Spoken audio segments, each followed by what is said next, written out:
Hey everyone, this is Josh with Conquer All Things, here with another podcast. Today I'm joined with JR. Welcome to the show. How's it going, man? Good. Glad to be here. Yeah, I'm glad. You were one of the first people I thought of when we were doing this, because you and I talked about it before I had any idea. I was like, hey, I want to do a podcast. I'd love to have you on it. So I'm glad we finally got to sit down and do it. You're a busy guy.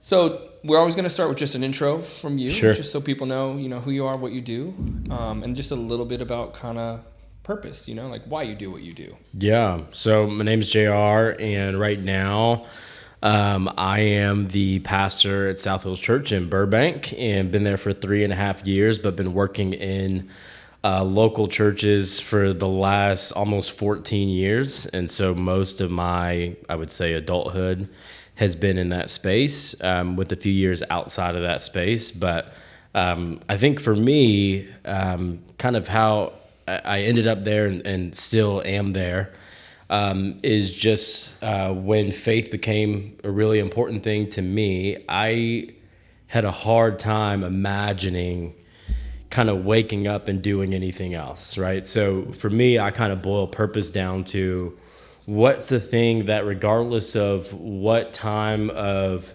night you got to wake up to do it, or get a phone call or get disrupted, what is that thing that, even though it's disrupting your sleep or kind of changing your day or whatever it is, you still want to do it. Nice. And so for me, this was that thing, helping and serving and caring for people through the context of a local church was kind of that thing for me, that like you could call me at 3 a.m, I'm going to pick up that phone, because I can't imagine doing anything else. And so that's kind of been, most of my life. And it's hard to imagine, in a weird way, it's hard to imagine doing anything else. And maybe that's kind of a better way to define and maybe kind of figure out what your purpose is or what you're passionate about, is to say like, man, could you imagine yourself doing something else? And if not, maybe that is the thing that you've kind of hit. And so that's kind of where I've been, and absolutely love it. And grateful. Yeah, really grateful. Yeah, man, we're glad, my family's specifically glad we found you, and you baptized me at South Hills, and it was a big deal for me. Spirituality has always been, a conflict for me because of how I was raised in, my childhood, and I always wanted faith, but it didn't seem like, it was at a point where, because of my disability and childhood, it seemed like God didn't want me, like I would pray and it never felt like anything was being answered. Things just got harder, not better. And then when I tried to join, a Catholic church, there was an issue with my parents' marriage needing to be annulled in the eyes of God, which was confusing for me because they were married. And it probably only furthered the thought of God not wanting you already, like even more. Yeah, exactly. And so but then I always ended up dating Christian girls and like women of faith. Like I was always attracted to that. I never really got it. And they would try. And, my wife, Jess, very spiritual, very, steadfast in her beliefs. And we found South Hills, and it was such a welcoming place. And you immediately were just such a warm, easy guy to talk to. We clicked pretty easy. Yeah. And I looked forward to that baptism so much. I mean, I waited for it. And when it happened, it was just, one of those life-changing things for me, where you really come up from that water and you just feel different. And I don't really know how to quantify it exactly, but I don't know. This weight is kind of lifted off you in a way, for me at least. And maybe it was letting that stuff go. I think the way you described it is interesting. And I actually think it's a really powerful way to describe it, because I think one of the things that is interesting about even the whole idea and concept of baptism that I think oftentimes gets misconstrued a little bit even in faith circles is, I think there's this idea that like, I'm going to come out of the water and life is going to be easy, and I'm going to start a relationship with Jesus and life is going to be easy.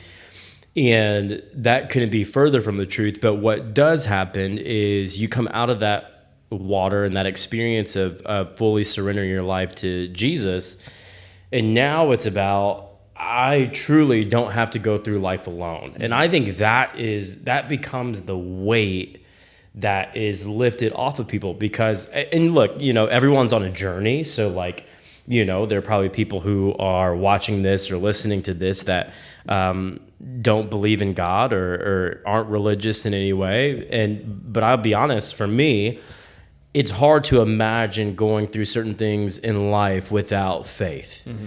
And I think that's the weight, right, that gets lifted, is like, man, I'm not going through life alone, right? I may physically be alone in doing what I'm doing, but because of my faith, I know and I believe that, yeah, God's with me. Even if I don't feel it, even if I don't see it, I just genuinely believe that he's with me. And I think how you described kind of that weight being lifted, I just believe that is what I think most people feel, is now there's this reality of like, I'm not alone.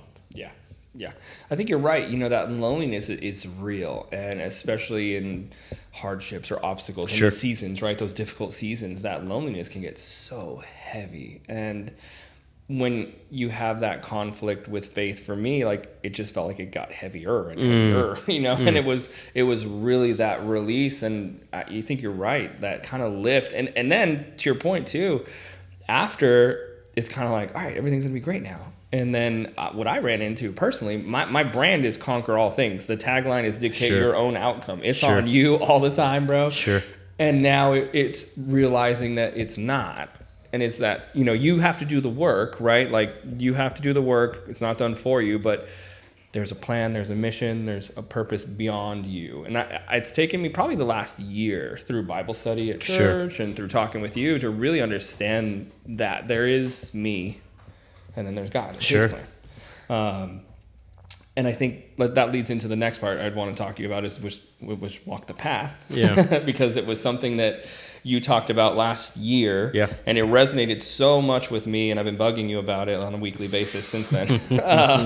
But I'd like you to just kind of break it down. And I think it resonates so well with so many different people in different walks of life, and they don't have to be Christian or spiritual necessarily. Athletes, entrepreneurs, like, it works. So let's break it down. Yeah. So there's how this whole idea came about was I was doing a residency at a church in Atlanta, postgraduate school, and my boss at the time did this teaching where he talked about how just like we experience 4 seasons, through nature, fall, spring, winter, summer, the same is true of like our spiritual journey and our relationship with God. And so he did this whole teaching about what each of the seasons looks like from a spiritual perspective, and how your relationship with God might change depending on what season you find yourself in. And he talked about winter, and I'll never forget it, but he just kind of described what winter can feel like naturally, which usually it's less sunny, a little bit more dark, cold, all the things that you feel when you're alone. Right? The temperature might not actually be cold, but there's a cold feeling to being alone, right? And so he talked about how all of us will experience winter seasons when it comes to our faith and our spirituality. And but he said there's a Hebrew word, darash, and it's found a few places in the Old Testament of the Bible, and that word means to wear out a path. And he talked about this idea of, in those winter seasons, you need to have worn out a path to where you know how to continue to feel close to God, even though he feels distant, even though he feels far, because you have, let's say, practiced spiritual disciplines. And just picture this idea of walking back and forth, pacing back and forth on, let's say, wet soil, right? If you were to do that on wet soil, if you were to just go back and forth over the same kind of portion of wet soil, eventually there's going to be a path that gets created. And so when winter comes and it's dark and everything that you want to be close to you feels distant, and you're trying to make sense of, where do I go? What do I do? How do I continue to be who I want to be, even though everything around me feels dark and it doesn't seem like I can see or know what to do or where to go? You've created a path because of those disciplines that you've put into practice, maybe in fall, spring, or summer, that now are a foundation for you to stay grounded in a winter season. And so I liken it to faith, because that's just the easiest thing that kind of comes to mind for me. And to know that there are seasons that even for me as a pastor, where God feels distant and God doesn't feel as close as he did in one season, or I don't really feel like he's hearing me when I pray, and all these things, and that connection feels lost. What do? I go back to the disciplines that nurtured my relationship and nurtured my closeness with him in other seasons, not to force his hand, not to change what the season that he has me in, because he has me in it for a purpose, but to remind myself of who I know God's called me to be and everything that God's called me to do. So regardless if I'm in a winter season, I still can stay on mission and stay on purpose. And the thing I like about it is, whether you are a business owner, an entrepreneur, a teacher, a mom, a dad, whatever it is, this concept of kind of creating disciplines in your life that help you stay grounded regardless of what's going on around you, so that you don't lose yourself, I think transcends to not beyond like faith and spirituality.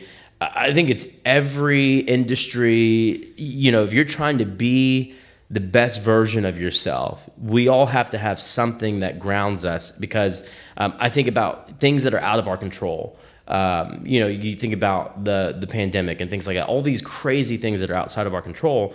We saw a lot of people lose who they were. Yeah, totally. Why? Because the moment it becomes harder to kind of figure out where you're going or what you're doing or what your purpose was, or what you're passionate about, when you don't have those disciplines that you've created for yourself that help you stay on track and stay on the path that you desire to be on, you're going to lose yourself. And so this idea of walking the path to create this kind of just foundation for yourself, that even when you can't see, the powerful thing about it is there's this idea of like being in a forest and there's wet soil, and you kind of charted out a path for yourself by doing these same disciplines over and over and over again, so that when the sun goes down, because inevitably there'll be seasons in our life where the sun goes down, you can kneel on the ground and you can put your hands and you can feel, even though you can't see it, you can feel where you were walking. Yeah. And you can continue to be and do all the things that you were doing before. And so I think it's this idea, this whole like walk the path idea, is trying to equip and encourage people that regardless of what's happening around you, that doesn't have to be the thing that controls or dictates how you live or who you are, but rather that path that you've worn out for yourself because you've walked it so many times now has the power to influence all the things that are happening around you. And so it gives you a different perspective. It allows you to feel empowered where otherwise you might be discouraged. And so I think for me, I've seen it in my own life, and just want to be able to equip and encourage other people to figure out what walking the path looks like for them. Yeah, man. So two things. One, when you gave that sermon, I mean, you walked the path on stage. I mean, you were on your knees. I mean, and you were so passionate about it, which really hooked me right away. And then two, from an entrepreneur standpoint, right? Like for me, I just had to do that again, which is we just made a humongous change, right? Yeah. We went 4 times the size of the business we had. I switched out partners. And in that season, I felt very alone. I had to really go back and look at, okay, the last time I had a business and the last time we launched from nothing, what was I doing on a daily basis that was making it work? Mm-hmm. And so for me, it was, I got to journal again. I got to spend time like eyes closed, talking to God again. For me, it's not really asking for anything specific. Sure. It's more just reframing my inner dialogue with him, right? Like, this is challenging. No, man, like this is the path that I wanted. And I'm ready for it. Like, and really doing those things, hammering out how I'm going to eat my meals in the day, just so I know how to arrange them with my meetings. Like, these habits are how I make businesses. Yeah. And it takes the stress and the weight off, because it was really, I mean, when I signed that lease and I was like, all right, this is where we got 6 months or the doors are going to close. You know, we got to make it work. You go back to those things and those habits and it clicks. Yeah. Like, and I think what's going to be fun for me is the spiritual aspect. I love this whole concept from an entrepreneur aspect so much. But we've already talked a little bit about what you're going to be doing and some of the habits that you're going to have people try and work with. And I'm curious to try them. So you know, even another one for me, not entrepreneurial, but even just overcoming a hard obstacle or a dark season, you know, is when I lose my vision on a basis. And it happens, you know, pretty frequently. I'll lose it for a certain amount of time. And when I do, like you said, it's literal darkness, right? Like 100%. The lights are out and the path needs to be there. So I need to know what's the routine when I can't visually see. The world keeps turning. I still have kids. I still have a wife. I still have a business. What do? I close my eyes. I voice dictate. I, again, have those inner dialogues, which are faith-based for me. I reframe my mental. Again, it's always reframing my mental, because it's panic at first. Like you don't feel prepared. So I'm really excited that this concept has come out for you and that you're going to do a group with it. Yeah, so I'm excited to take a group of guys through the next year kind of on this journey, and hopefully, you know, creating habits. And you know, when I say taking guys on a journey, I'm included in that, because I think we all need it regardless of where we are. And so I'm excited for myself, but to take us on a journey from a spiritual perspective to create spiritual disciplines in our life that I believe will help accelerate but also sustain the kind of spiritual growth we want to see. And I think to what you said, I love what you said about habits, because when it comes to walking the path and kind of like there's a discipline that comes with that. And I think it's easy for us to talk about habits, but habits aren't random. They're intentional, right? You don't wake up one day and all of a sudden have this habit of reading 100 pages in a week. That doesn't randomly happen. And so I think the important thing with this idea of the only way to actually create this path so that when things happen, you can stay grounded and stay on mission and stay on purpose and be the person you want to be. The reason the word walk the path is intentional, because I think habits are formed not by running at a super fast pace, but by being willing to do the same thing. Even if it's, I'm going to do this 5 minutes a day and choose to do it every single day. That's a walking pace, not a running pace. And I think so much of the world tells us that it doesn't really, you got to make it happen overnight. And when really most of the successful people, they've been walking a path for years and decades. And all we see is the end result, but we don't see the path that they've walked year after year after year, doing the same thing in order to now 20 years later become who they've become. And so this idea of walking the path is intentional. If you look at the life of Jesus, probably more than any person in human history had more to do than any of us ever will.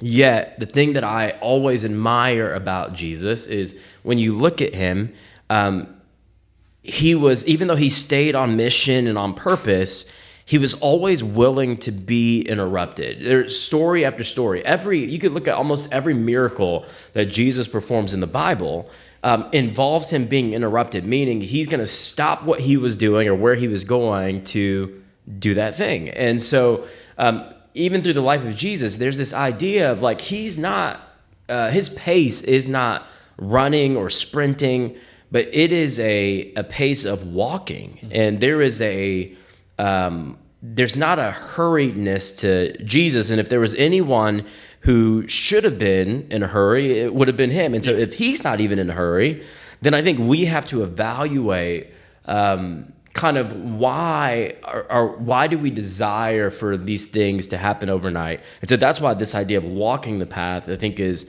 important. And so even for us, as we I take this group of guys, including you, on this journey over the next year, it's a walking pace, right? Where each chapter of this book that we're reading covers a habit, a spiritual discipline. The idea isn't that we would do all 7 for the next 10 months. That feels daunting. Yeah. Right? But the pace that I want to set for all of us is to say, hey, let's read through what this spiritual discipline is, why it's beneficial for us. And before we meet, the next time that we meet, which will be a month from now, I just want us to take this entire month and let's try to incorporate this one spiritual discipline in our life every single day. Mm-hmm. Right. And then even once we get to the next habit, the goal isn't to say, hey, I want us to now build on it. So now we're doing the one that we did last month, and now we're bringing in 2 of them. No. I don't want us to lose sight of what we did the last month, but I actually just want us to be able to focus on this new habit. Okay. And so, because I just believe that, man, once something happens in you and you see the fruit of it, what we did the first month should naturally carry over, right? So there's not going to be this emphasis to say, okay, here's what we're doing. And so my hope is that just naturally, the natural progression of kind of walking a path with each discipline we'll kind of experience a natural carryover and a desire to do it.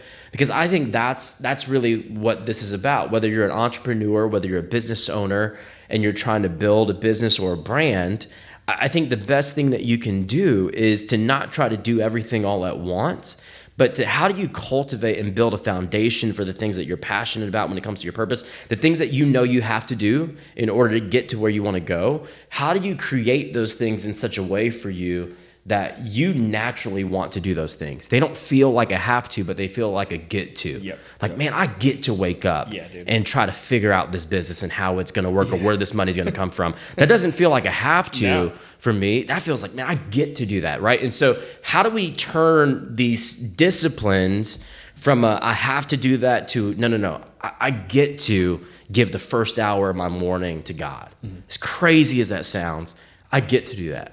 Yeah. Right? That's a different type of thing. And so my hope is that walking that path turns a have to a get to, because it instills in you this thing that you know is beneficial for your life. You're seeing fruit from it. And I don't know, I think it's harder for disciplines that feel like have tos are much harder to sustain as actual habits. Mm-hmm. But when you can make it, no, I get to do that, that's where things start to change. Yeah, that mindset is so beneficial. And it takes a long time, but to your point, like you have to cultivate it. You got to cultivate it over time. And that's that inner dialogue that I was talking about earlier. I have to switch that all the time because your brain naturally kind of wants to go to the, I got to do this. Yeah. But it doesn't need to. No. Like it really doesn't. And when you can look at a situation, for example, like 3 days ago, I had to find $25,000 in like 48 hours. Terrifying. And I was like, okay, cool. We're just going to do this and we're going to make it work. And it was not a stressor. I knew that I was capable of doing it. And I did it and we did it and it was great. But it was also there because I've been focusing on that inner dialogue, to your point, it's been so beneficial in that I don't get that dread, that overwhelming stress that we all feel. Sure. Everyone feels it. I'm really excited for the hour in the morning. I'm curious how that's going to go. I already wake up at like 4 in the morning. Yeah, no, I mean, I'm curious how it's going to go for me because that just hasn't been my rhythm, right? It's kind of, you know, a little bit in the morning, some in probably the middle of the day, some at the end of the day. But I think that there's something to starting your day with that. So, yeah, I love it. Let's shift gears a little bit to. I definitely wanted to talk to you before you left, before we leave today about health and fitness. Sure. You know, I think that at South Hills, it's one of the values, something that sticks out to me because it's obviously a very big integral part of my life. And, you know, the way that we met is you were going through some health issues. Yeah. And I saw that you had a son, and like any dad, you just automatically feel that bond like right away. And I was like, man, you got to be healthy for your kid. I'm just going to throw it out there, and see if he needs some help when he's on the recovery path. And I bugged you a couple times because I'm pretty persistent. Yeah. But also, again, like I knew for him it was important for you and for Tess, for you to be strong and healthy. I've been working together for like over a year. And a half. Yeah. It's been great for me. And I think something that I really respect about you as a pastor is that aspect is very, present. Health and wellness is an important thing for you. But yeah, I would say, man, that's been a journey, right? Because I think people who know me would be like, there's no way he's talking about this. But it's been a journey. But I think one of the things that I think obviously had a surgery done to remove my gallbladder and realized that my gallbladder had been dead inside of my body for a few years and impacting my health in ways that I never really imagined or thought of. And then when you have a kid, that changes things a little bit because you're no longer just thinking about yourself, but you're thinking about your kid and being present for your kid. And so I think a lot of that coming around a similar time kind of changed some things for me. And even I think as a pastor, I think one of the things that always gets talked about in church is this idea of the Spirit of God living in us. And so there's this biblical idea that our bodies are a temple. And when you think about it from that perspective, it changes a little bit, right? And when I was going through that surgery and things like that, and you thinking about being around for your kid and all those things, and the implications that come with that, the other side of it is the spiritual piece of saying, man, am I taking care of myself in a way that the Spirit of God would want to reside in me? Not from a spiritual perspective, but just from a physical perspective. Right. And to say, if we are talking about being disciplined from a spiritual perspective, I think like with anything that you do, there should be some sort of fruit, like a physical expression of that. So this, what we talked about earlier with baptism. Baptism is the physical expression of someone choosing to fully surrender their life to Jesus. I think the same should be true of health and wholeness, right? I don't think Jesus wants us to just be spiritually whole, but I think the implication is that, man, if my life is moving in a direction of wholeness spiritually, then I should also be moving in that same direction emotionally and mentally and also physically. And so one of our values at South Hills is that we just believe in this idea of becoming individually and collectively healthy, right? That the healthier the individual is in our church, the healthier our community will be. And I believe that's every facet, spiritually, mentally, emotionally, and physically. And so for me, this is a new thing. Like I've worked with trainers, there have been people in my life who have kind of done what you have done and tried to like move me on that path. And not that they weren't great. I think they knew what they were doing. They loved what they were doing. I don't think I was ready to really go down that road of like, what does this actually look like? And, I'm grateful to have a wife that primarily eats pretty clean and because I don't cook, that's what we eat. And so I think a lot of it has been a journey, and it's still a journey, right? Because, when you grow up eating a certain way for most of your life and it becomes normal to you, it's hard to change that. But it doesn't mean that you can't enjoy things, right? It's all in moderation, right? Yeah. So like I still love Chick-fil-A, love Cane's, love sweet tea, I think the hardest thing that has been like to cut out. If you were to look at my life 2 years ago versus the last year and a half, man, I don't even think I want to know how much Diet Coke I was drinking. It's probably terrifying when you think about it, but that's probably been one of the harder things to kind of not drink as much of. And because I would be lying if I said I don't drink it anymore. But I just think for me, what I've experienced is the more I take care of myself physically, I feel a difference spiritually. I feel a difference emotionally. I feel a difference mentally. And so for me, it can't be like these things are not interconnected, right? I believe deeply that my spiritual life impacts my physical life, right? So why wouldn't my physical life and health then impact my spiritual life and health? And so I think one of the things I've appreciated about the fitness piece is, for me, it has kind of made tangible this idea that I know is true, that I think we've talked about, this idea that, and you touched on it a little bit earlier, of like, you know, one of the things that is in your kind of your brand is like dictate your own outcome, right? Which from a fitness perspective is true, right? So I don't want to say that that's not true. That is true, right? The more you put into working out, and not just working out, but eating right, and the different, there's gonna be a different outcome, right? Where I've experienced this is pairing that idea with faith. And it has made true for me and made it easier to see that this idea for growth is, from a spiritual, physical perspective, it's not just faith, right? Because you got people in the church world that it's like, well, I'm just going to pray my fat away. You're going to be praying for a long time. Right? So I've never heard of God miraculously taking somebody's fat away. Right. If that has happened, please come find me and tell me what you prayed, right? It's also not just discipline, right? I could read my Bible every single morning. I could pray, talk to God every single day, and still be a terrible person to other people. So there's a disconnect, right? And that disconnect is, I think when it's just discipline, it's all about you. It's all about what you can do. And so God's not really in that.